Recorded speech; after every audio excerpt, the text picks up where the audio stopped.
السلام علیکم السلام سر، علیکم صدا صاحب. کیا حال ہے جناب؟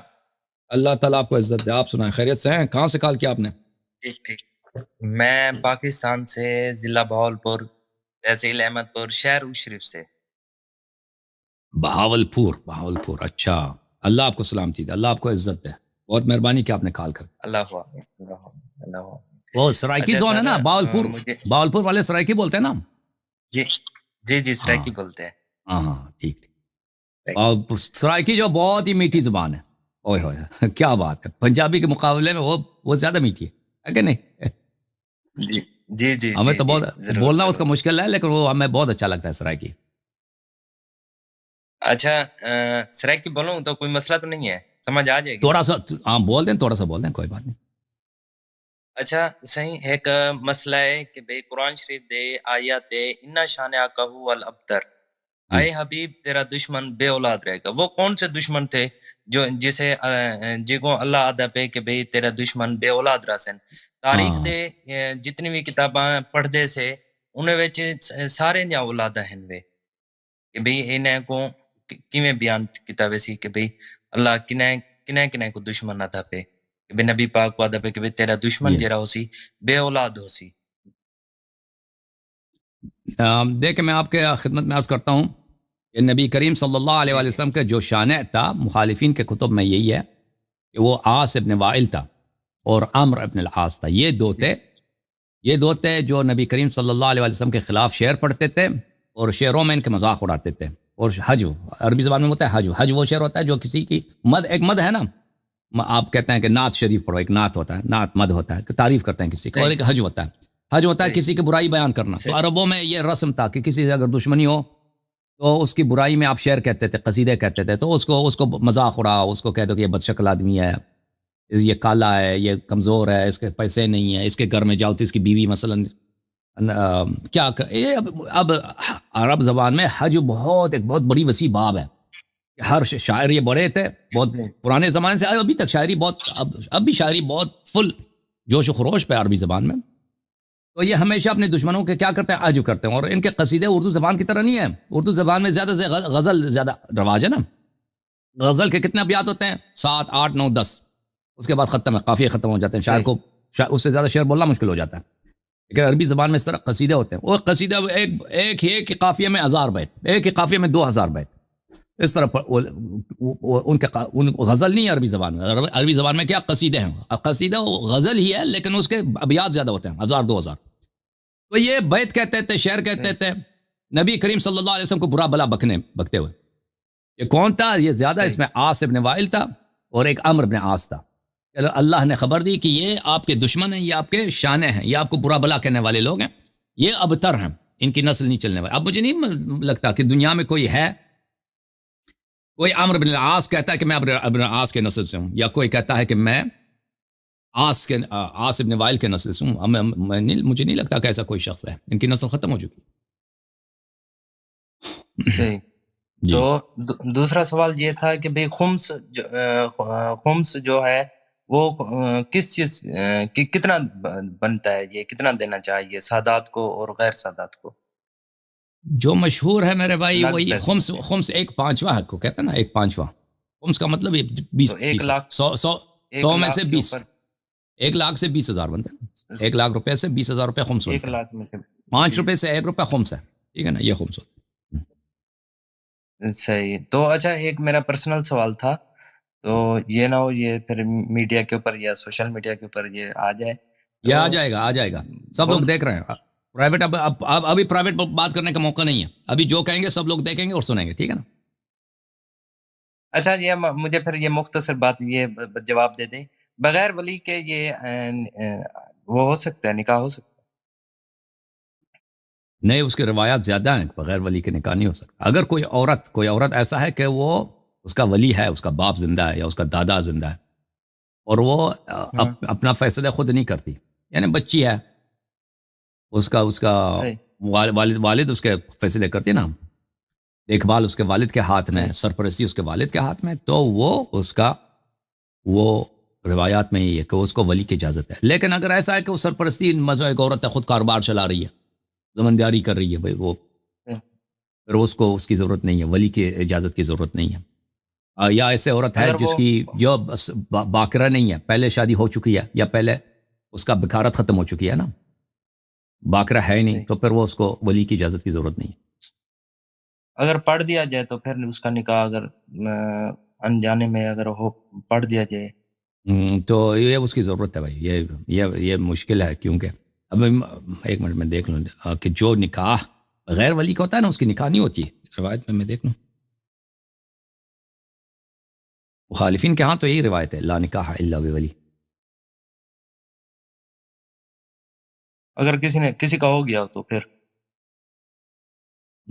اگر بعد میں اس کے والدین راضی ہو گئے ہیں تو وہ الگ بات ہے۔ اگر والدین راضی نہیں ہوئے ایک منٹ، وہ دیکھنا ہوگا بھائی، وہ دیکھنا ہوگا، بھی میرے ذہن میں نہیں ہے، اگر ولی کے بغیر ہوگا نا، یہ دیکھنا پڑے گا، ابھی وقت نہیں میرے پاس، ٹھیک ہے نا، میں دیکھ لوں اس مسئلے کو حدیث میں، کہ اگر کوئی عورت کر دے بغیر کے، ظاہر یہی ہے کہ اس کے نکاح باطل ہے، ظاہر تو یہی لگتا ہے، دیکھنا ہوگا، اوکے، مزید اس کو تاکید کرنا پڑے گا، اوکے میرے بھائی، اللہ آپ کو عزت، تھینک یو، ٹھیک ہے، اوکے، اللہ خدا آپ کو حافظ، خوش خدا رکھے۔ حافظ، خدا حافظ، اللہ آپ کو خوش رکھے جی، تھینک یو جی جناب، السلام علیکم، کیا نام ہے بھائی؟ السلام علیکم ورحمۃ اللہ۔ علیکم السلام ورحمۃ اللہ، کیا نام ہے بھائی؟ شان علی بول رہا ہوں۔ شان علی، واہ جی واہ، کہاں سے کال کیا بھائی جی شان صاحب؟ جی میں سعودی عربیہ سے بات کر رہا سعودی عرب سے، اوکے، اللہ آپ کو عزت ہے، کیا حکم ہے بھائی؟ ہوں۔ قبلہ کیسے ہیں آپ؟ سے طبیعت ٹھیک ہے آپ کی؟ اللہ تعالیٰ کا احسان ہے، اللہ آپ کو عزت ہے، تھینک یو۔ سب سے پہلے تو میں آپ کو خراج عقیدت پیش کرنا چاہوں گا، جس پرفتن ماحول میں اور آپ جو ہے وہ سیدہ کونین کا مقدمہ پیش کر رہے ہیں، اور اللہ اس آپ پہ کو سلامتی امام دے، زمانہ عزت، آپ سے تھینک راضی یو، ہوں، سیدہ آپ سے راضی ہوں، تھینک یو اور سر، اس پرفتن ماحول میں ہم سب مومنین کو بھی ایک تبرہ جیسی عظیم عبادت میں شامل ہونے کا ایک پلیٹ فارم آپ نے پرووائڈ کیا ہوا ہے۔ اللہ آپ کو سلامتی اور دے، تھینک یو سر۔ قبلہ ایک تو میں آپ کا اسٹوڈنٹ ہوں، اور آپ سے بہت سی چیزیں جو ہیں، بہت سے سوالات تھے جو بچپن سے ہمارے ذہنوں میں تھے، جو جی ممبر سے بیان نہیں کیے جاتے تھے، وہ آپ کی ویڈیوز دیکھ کے اور ان چیزوں سے ہم نے سیکھی ہیں۔ ابھی بھی کچھ کنفیوژنز ہیں جن کے لیے میں آیا ہوں کہ آپ سے ان کے جو ہے نا تھوڑے سے سوالات کا ان کے جوابات لے سکوں۔ جی سر، پوچھ لیں، جی اللہ آپ سب کو سے پہلے عزت تو میں یہ جی اس میں بالکل میرا ایسا نہیں ہے کہ میں آپ سے کوئی آپ کو ڈچ کرنے آیا ہوں یا آپ سے کچھ ایسا، صرف آپ سے میں اپنی کنفیوژن دور کرنے کے لیے آپ سے پوچھنا اوکے، چاہ رہا ہوں۔ صحیح۔ سر میرا کوشچن یہ ہے کہ کیا اسلام میں سر جو نکاح کا معیار کیا ہے؟ کیا وہ دنیاوی سٹیٹس ہے یا ایمان ہے؟ تو لوگوں کو یہی دیکھنا چاہیے نا کہ وہ ایمان ہے، وہ میں نے روایت آپ کو دکھا دی ہے نا، اگر آپ وہ روایت وہ میرے تقاریر اس مسئلے پہ دیکھیں کہ رسول اللہ صلی اللہ علیہ وآلہ وسلم، ائمہ اطہار علیہ السلام کی روایت کی ایک ہے، اذا جاءکم من ترضونہ دینہ وخلقہ فزوجوہ، اور بعض میں ہے کہ بلے کہ سب روایات کو دیکھ کے یہ ملتا ہے کہ سب سے پہلے دین ہے، پھر اخلاق ہے، پھر امانت ہے، پھر عفت ہے، پھر یہ ہے کہ خرچہ دے سکے، نہیں کہ بہت زیادہ امیر ہو، خرچہ دے سکے، یہ چیزیں ہیں، ٹھیک ہے نا، یہ چیزیں، صحیح دین، اخلاق، سر، عفت، امانت داری، اور اس کے علاوہ خرچہ، اپنی بیوی کا خرچہ دے سکے۔ صحیح سر۔ قبلہ دوسری جو تھی، میں کیونکہ خود سادات فیملی سے بلانگ کرتا ہوں، اور جی کیونکہ یہ میں اس میں وہ کنفیوژن اپنی دور کرنا چاہ رہا ہوں۔ قبلہ جو حدیث جی، آپ سید زادی کے غیر سید سے نکاح کے حوالے سے پیش کرتے ہیں، اگر وہ جی، مستند ہیں تو یہ سب کے لیے قابل قبول کیوں نہیں ہے؟ باقی فقہا کے لیے سب کے قابل لیے قبول قابل کیوں نہیں قبول ہے ہے، یہ حدیث؟ کوئی دنیا میں کوئی تو یہ شیعہ کہ مانتے عالم کیوں نہیں نہیں؟ ہے، شیعہ علماء میں یہ مسئلہ اختلافی ہے ہی نہیں، سب کہتے ہیں یہ جائز ہے۔ سید علی طباطبائی صاحب الریاض بلکہ وہ کہتے ہیں کہ اگر کوئی دیندار شخص کسی شخص سے رشتہ مانگتا ہے تو اس کے لیے واجب ہے کہ قبول کریں، یعنی وجوب تک کہتا ہے، واجب ہے کہ قبول کریں۔ تو یہ بالکل مسئلہ اختلافی نہیں، یہ صرف پاکستان میں وہ کس وجہ سے، کیونکہ شافعی کے نزدیک اور ابو حنیفہ کے نزدیک، ان لوگوں کے نزدیک، یہ پرانے زمانے میں دیکھیں، یہاں پہ شیعہ مذہب کی تبلیغ نہیں تھی، یہاں پہ اس علاقے میں مغلوں کی حکومت تھی، اور اس زمانے میں جماعت مخالفین کو وہاں کا فقہ چلتا تھا یہاں پر، اور پھر یہاں پہ صوفیہ وغیرہ ان کا بھی بڑا زور تھا مغلیہ دور حکومت میں، اور اسی طرح انگریزوں کے زمانے میں صوفیہ ان لوگوں کا بڑا دور تھا، اور وہ لوگ ان کے مذہب میں یہ حرام ہے، یہ حرام ہے۔ تو یہ کسی طرح، اور پھر یہاں پہ ہندو بھی ہے ہندوستان میں، تو ہندو ابھی پاکستان بنا نا، پہلے تو پنجاب میں بہت ہندو رہتے تھے، اب راول پنڈی ہے، پارٹیشن سے پہلے 40% آبادی پنڈی کی ہندو تھے، یعنی تقریباً نصف آبادی ہندوؤں کی ایسے تھی ہی راول پنڈی میں. ہاں تو اب جو ہے ہندو نہیں ہے، پرانے زمانے میں تو ہندو سے کدھر، ان کے ہاں تو ذات پات بہت ہے کہ وہ نیچے خاندان کی عورت سے کوئی شادی نہیں کر سکتا، اس کو ٹچ بھی کرے تو ان کے لیے غسل وغیرہ کرنا پڑتا ہے. تو یہ ہمارے مذہب میں، یہ صرف پاکستان کے کچھ علاقوں میں یہ بات رواج پائی ہے کہ یہ حرام ہے. اس کی کوئی مذہبی کوئی جسٹیفیکیشن نہیں ہے، مذہبی لحاظ سے اس کی کوئی دلیل ہے ہی نہیں ہے. یہ مسئلہ علماء کے درمیان اس پہ بالکل کسی قسم کا نزاع نہیں ہے کہ کوئی کہتے ہے حرام ہے، کوئی کہتا ہے حلال ہے، کوئی کہتا ہے جائز ہے، کوئی کہتا ہے واجب ہے. بالکل کوئی نہیں کہتا، سب کہتے ہیں یہ جائز ہے، سب ہی کہتے ہیں، یعنی اس مسئلے میں کسی قسم کا اختلاف نہیں ہے. اوکے، یہ ہے صحیح. آپ کی خدمت. جی دوسرا قبلہ، کیا سید زادی کا نکاح عام مسلم سے بھی ہو سکتا ہے یا صرف اس کا کفو جو ہے وہ مومن ہی ہے؟ نہیں، آپ وہ دیکھیں، چاہے عورت چاہے سیدانی ہو یا غیر سیدانی ہو، اس کا نکاح غیر شیعہ سے حرام ہے. امام جعفر صادق علیہ السلام کا فرمان ہے کہ تم ان لوگوں کو بیٹی نہ دو، ان لوگوں سے بیٹی لے لو. ان کے عورتوں سے تم شادی کر سکتے ہو، ان سے مخالفین کے عورتوں سے، اور اپنی بیٹی ان کو نہ دو، اپنا رشتہ ان کو نہ دیا کرو، یہ حرام. اس کے کئی ایک روایات ہیں، میں نے مختلف، اگر چاہیں تو میں روایت دکھا دیتا ہوں، ابھی مختلف پروگراموں میں نے اس کی روایت کئی دفعہ دکھا دی ہیں. اور امام جعفر صادق علیہ السلام نے فرمایا کہ عورت جو ہے اپنے شوہر کے تابع ہوتی ہے، اور شوہر اگر چاہے تو عورت کے مذہب کو چینج کر سکتا ہے. ٹھیک ہے نا، اگر وہ ابھی وہ کہتا ہے ٹھیک ہے ابھی میں اہل بیت علیہ السلام سے محبت کرتا ہوں، میں وعدہ کرتا ہوں مذہب اس کا چینج نہیں کروں گا، لیکن بعد میں 5 سال 10 سال کے بعد اگر وہ اپنی بات سے پھر جائے تو پھر آپ کچھ نہیں کر سکتے. ٹھیک ہے نا. تو اس طرح بہت ہوا ہے کہ شادی سے پہلے لوگ آتے ہیں کہتے ہیں کہ بھئی آپ شیعہ سنی ایک ہی، ہمیں کیا فرق پڑتا ہے، ہم ایک ہی قرآن، ایک ہی پیغمبر، ہم اہل بیت علیہ السلام سے محبت کرتے ہیں. وہ کیونکہ وہ لڑکی سے شادی کرنے کے فکر میں ہوتے ہیں. جب ایک دفعہ شادی ہو جائے پھر وہ کٹر وہ آہستہ آہستہ کٹر متعصب بن جاتے ہیں، اور وہ لڑکی کو کھلے ہاتھ نماز پڑھنا بھی نہیں دیتے. یہ تو بہت ہوتا ہے. ٹھیک ہے نا. اسی طرح بھئی ہندوستان میں جو ہے مسلمان ہندو سے شادی کرتی ہیں مسلمان عورتیں، اور وہ ہندو جو ہے اس کو پہلے تو کہتا ہے مسلمان ہندو ایک ہی ہیں، کوئی فرق نہیں، ہم سب کا، ہم ایک ہی خدا کو مانتے ہیں. اور جب شادی ہو جاتی ہے پھر وہ ہندو جو ہے مسلمان عورت کو ہندو بنا لیتے ہیں. بہت ہوا ہے اس طرح. ٹھیک ہے نا. ایسے ہی. جی سر. تو قبلہ اسی ضمن میں کنفیوژن جو میرے مائنڈ میں آ رہی ہے وہ یہ ہے کہ اگر اس ساری چیز کو دیکھا جائے تو پھر جو نبی پاک صلی اللہ علیہ وسلم کی بیٹیوں کے نکاح ہوئے ہیں، ان جن اشخاص سے ہوئے ہیں، ان کو تو ہم مومن کیا، ہم تو مسلمان سمجھنے کے بھی ان کو اس میں نہیں ہے. ہم تو، ہمارے نزدیک تو فاسق فاجر شخص ہے. آپ میری بات سمجھ تو رہے ہیں نبی میں کریم کس صلی کی اللہ بات علیہ کر رہا وسلم کے بیٹیوں کے شادی 3 افراد سے ہوئی ہے نا. ایک امیر المؤمنین علیہ السلام سے، ایک عاص بن ابی الربیع سے. عاص بن ابی الربیع اچھا آدمی تھا، وہ بنی امیہ سے تھا، وہ حضرت خدیجہ سلام اللہ علیہا کے بانجے ہیں، اور وہ شیعہ تھا، وہ آخر تک وہ اہل بیت علیہ السلام کے ساتھ رہا. اور ایک عثمان سے ہوا ہے. صرف عثمان کے متعلق آپ کہہ سکتے ہیں کہ کیسے اس کے ساتھ شادی ہوئی ہے. تو عرض یہ ہے کہ نکاح جو ہوتا ہے ظاہر پہ ہوتا ہے، نکاح جو ہوتا ہے ظاہر اسلام پہ ہوتا ہے. اگر ایک شخص ایمان کا اظہار کرتا ہے تو شاید اسی لیے نبی صلی اللہ علیہ وسلم نے رشتہ دے دیا ہے کہ ہمارے لیے، ہم اور آپ کے لیے ایک کیا ہو، ایک نمونہ ہو. ایک شخص جب آتا ہے وہ ظاہر میں اچھا ہوتا ہے، اس دل کا حال تو اللہ جانتا ہے. دل، اب ایک شخص آتا کہتا ہے میں مومن ہوں، رشتہ دے دو، اب وہ آگے جا کر وہ فراڈی بن جائے گا یا وہ ابھی سے جھوٹ کہہ رہا ہے، یہ تو اللہ جانتا ہے، میں اور آپ تو نہیں جانتے نا. اور نبی کریم صلی اللہ علیہ وسلم کے روایات اہل بیت علیہ السلام کے نزدیک، ہمارے نزدیک یہی ہے کہ نبی کریم صلی اللہ علیہ وسلم ظواہر پہ حکم کرتے تھے، لوگوں کے دلوں کے مطابق وہ حکم نہیں کرتے تھے. ٹھیک ہے نا. لوگ جب آتے تھے ان کے پاس، لوگوں کے ظواہر کے ساتھ، ان کے ساتھ اگر کوئی کہتا ہے میں مسلمان ہوں، لا الہ الا اللہ محمد الرسول اللہ صلی اللہ علیہ وسلم، تو مسلمانوں جیسا برتاؤ کرتے تھے ان سے. یہ نہیں کہ بھئی پیغمبر کو پتہ ہے کہ یہ منافق ہے تو اس کو کہہ دو کہ بھئی تو کافر ہے، تو نجس ہے، تو ادھر نہ. اس طرح کبھی نہیں کرتے تھے. تو شاید وجہ یہی ہو، اللہ ہی جانتا ہے. احادیث میں اس مسئلے پر بالخصوص کوئی ایسا سوال نہیں آیا کہ پیغمبر نے اس شخص کو کیوں رشتہ دیا ہے. لیکن ہو سکتا ہے ہمارے پاس جو احادیث کا ذخیرہ ابھی ہے، اس میں سے بہت سارے احادیث ضائع ہو چکے ہیں. اہل بیت طاہرین علیہ السلام نے تو سب مسائل واضح کیے، اور ان کے اصحاب اور ان کے شاگرد امام جعفر صادق علیہ السلام کے بالخصوص، امام محمد باقر علیہ السلام کے بالخصوص، امام موسیٰ کاظم علیہ السلام کے بالخصوص. اس زمانے میں علم کا دور تھا اور تمام مسائل پوچھتے تھے، وہ لکھتے تھے.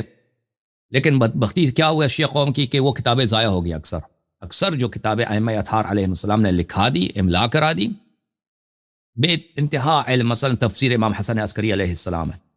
یہ تفسیر اتنا قیمتی ہے, آیا آیا میں انسان دنگ رہ جاتا ہے, اللہ جانتا ہے. آیا آیا کی جو تفسیر ہے انسان کا عقل مدہوش رہ جاتا ہے اس علم سے, اس حکمت سے اور اس نور سے, اس ہدایت سے جو امام حسن عسکری علیہ السلام نے لکھایا ہے.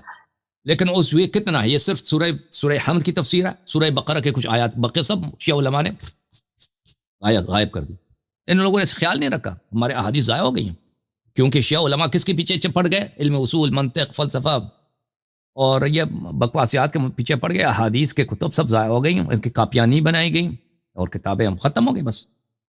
تو اس لیے کہ اس کی وجہ کہ انہوں نے عثمان کو کیوں بھئی بیٹی دی ہے, بالخصوص اس کے متعلق ہمارے پاس حدیث نہیں ہے, لیکن عموم میں ہمارے پاس ہے کہ اہل بیت علیہ السلام رسول اللہ صلی اللہ علیہ وسلم افراد کے ظواہر پہ حکم کرتے تھے, اور وہ ایک نمونہ بھی, اسوہ نمونہ ہمارے لیے بھی بنتے تھے کہ بھئی اگر ایک شخص آپ کے پاس رشتہ لینے آتا ہے تو آپ کو تو پتہ نہیں ہوتا, میرے امت والوں کو کہاں پتہ ہے کہ یہ شخص, آپ کیسے یقین کریں گے کہ ایک شخص اچھا آدمی ہے؟ بھئی یہ واقعا مومن ہے نا.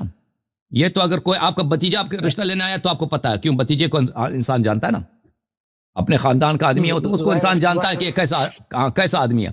لیکن اگر دوسرا آدمی آتا ہے جو آپ کا رشتہ دار نہیں ہے, جس کو آپ بچپن سے نہیں جانتے, تو بہت دفعہ یہ ہوتا ہے کہ ظاہر میں وہ اچھا ہوتا ہے اور شادی کے بعد پتہ چل جاتا ہے ہاں 1-2 سال کے یہ آدمی بھئی یہ تو غلط آدمی نکلا. اور کتنی شادیاں اسی طرح برباد ہو جاتی ہیں نا. شروع میں والدین بیچارے وہ تو کرتے ہیں کہ احتیاط کرتے ہیں کہ بھئی اچھے آدمی سے شادی ہو جائے, اپنی فکر سے وہ بہترین جو رشتہ ملتا ہے اس کو دے دیتے ہیں.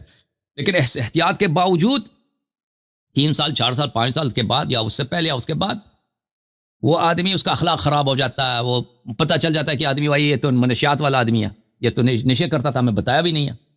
پتہ چلتا ہے کہ اس کے تو برے افعال ہیں, یا پھر وہ کسی طرح سے اس کا انحراف ظاہر ہو جاتا ہے. تو ہو سکتا ہے اس لیے کہ اپنی امت کو دلاسا دینے کے لیے اور ان کے اسوہ بننے کے لیے کہ بھائی تمہارے پاس جب ایک شخص رشتہ لینے آتا ہے وہ اسلام کا اظہار کرتا ہے, ایمان کا اظہار کرتا ہے, اس کا اخلاق بھئی ظاہر میں صحیح لگتا ہے تو اس کو رشتہ دے دو اور اللہ پہ توکل کرو. اگر وہ خراب نکلتا ہے تو یہ تو نبی صلی اللہ علیہ وسلم کے ساتھ بھی ہوا ہے, ٹھیک ہے نا.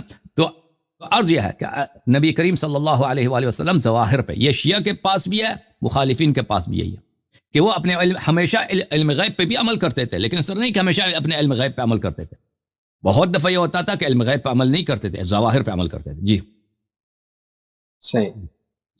قبلہ ایک چیز اور ہے, دیکھیں جیسے ہم کوئی بھی چیز ہم کھاتے ہیں نا تو وہ اس کا باڈی میں ایک میکینزم ہے, وہ میٹابولزم ہوتا ہے اس کے بعد بلڈ میں ابزارب ہوتی ہے, پھر وہ بلڈ پوری باڈی میں جاتا ہے. تو سر قبلہ جیسے صدقہ جو ہے وہ سید پر حرام ہے تو مومن پہ کیوں نہیں؟ کہ مومن کا آپ نے کہا نا کہ مومن کا دل جو ہے, کہ حدیث آپ نے بیان کی کہ وہ جو مومن کا دل ہے وہ ائمہ طہار نے فرمایا کہ وہ جو ہے وہ اسی نور سے بنا ہے جس سے ہم بنے. تو یہ دیکھیں روایات میں یہ بھی ہے کہ مومن پہ بھی حرام ہے نا, اور روایات میں یہ بھی ہے کہ سید کے لیے بھی جائز ہے, صرف امام کے لیے. یہ اس روایات صدقے والی جو روایت ہے اس میں اختلاف ہے, سب ایک جیسے نہیں ہے, ٹھیک ہے نا. جو روایات ہیں کہ صدقہ سادات پہ حرام ہے وہ مخالفین کے پاس بھی ہے, مخالفین کے پاس ہے. اور جو روایات شیعہ کے پاس ہے وہ 3 طرح کے ہیں کہ سید پہ حرام ہے, غیر سید پہ حرام نہیں ہے. اور سید کا مقصد یہ ہے کہ بنی عباس بھی اس میں آ جاتے ہیں, ٹھیک ہے نا, بنی عباس سب اس کیٹیگری میں آ جاتے ہیں. دوسرا کہ وہ مشترک ہے, ہمارے یہ حکم مشترک ہے ہمارے درمیان اور جماعت مخالفین کے درمیان. اور پھر شیعوں کے پاس حدیث ہے کہ صدقہ صرف پیغمبر اور امام معصوم کے لیے حرام ہے, باقی سب کے لیے جائز ہے. یہ دوسرا کیٹیگری ہے, ٹھیک ہے. یہ کیٹیگری مخالفین کے پاس نہیں, ہمارے پاس ہے. تیسرا کیٹیگری جو ہے کہ صدقہ جو ہے رسول صلی اللہ علیہ وسلم اور اہل بیت علیہ السلام کے حرام ہے, اور ان کی سب شیعوں کے لیے حرام ہے. جو ولایت میں پکے ہیں, جو لوگ نئے شیعہ ہونا چاہتے ہیں نا, یا ان کے شیعہ ہونے کا احتمال ہے, ان کو آپ خون صدقہ دے سکتے. یہ تیسرا کیٹیگری ہے. تو اس میں سے دیکھیں کون سا پیغمبر صلی اللہ علیہ وسلم کا کون سا حقیقی حکم ہے اور کون سا تقیہ والا ہے, یہ اللہ جانتا ہے. امام زمانہ علیہ السلام آئیں گے تو اس کا فیصلہ وہ کریں گے, ٹھیک ہے نا. اس وقت تک ہم صبر کریں گے اور اس کا علم ہم پلٹا دیں گے امام علیہ السلام کی طرف. اور جو باتیں ہمیں نہیں معلوم, ہم نہیں جانتے ان کا حقیقت کیا ہے. حقیقت یہ ہے کہ جو سید غیر شیعہ ہے اور بدفعل ہے, اس کا جہنم میں خلود بلا شک بلا ریب, چاہے وہ سید ہو چاہے, اس سے فرق نہیں پڑتا. وہ صدقہ اس پہ حرام ہے یعنی اس سے فرق نہیں پڑتا. اور وہ شیعہ جو سید نہیں ہے لیکن اس کا عمل اچھا ہے, وہ اہل بیت علیہ السلام کا مان اگر عمل اچھا بھی نہیں ہے پھر بھی جنتی ہے. شیعہ اگر گناہ کار بھی ہے نا، اگر وہ ایمان پہ مرتا ہے تو اللہ تعالیٰ اس کی مغفرت کرتا ہے، وہ جنتی ہے. تو حقیقت یہ ہے، یہ مسئلہ جو میں نے ابھی بتایا آپ کو، یہ متواتر روایات میں یہ بہت زیادہ ہے، بہت زیادہ ہے. اوکے اوکے بہت شکریہ. ختم.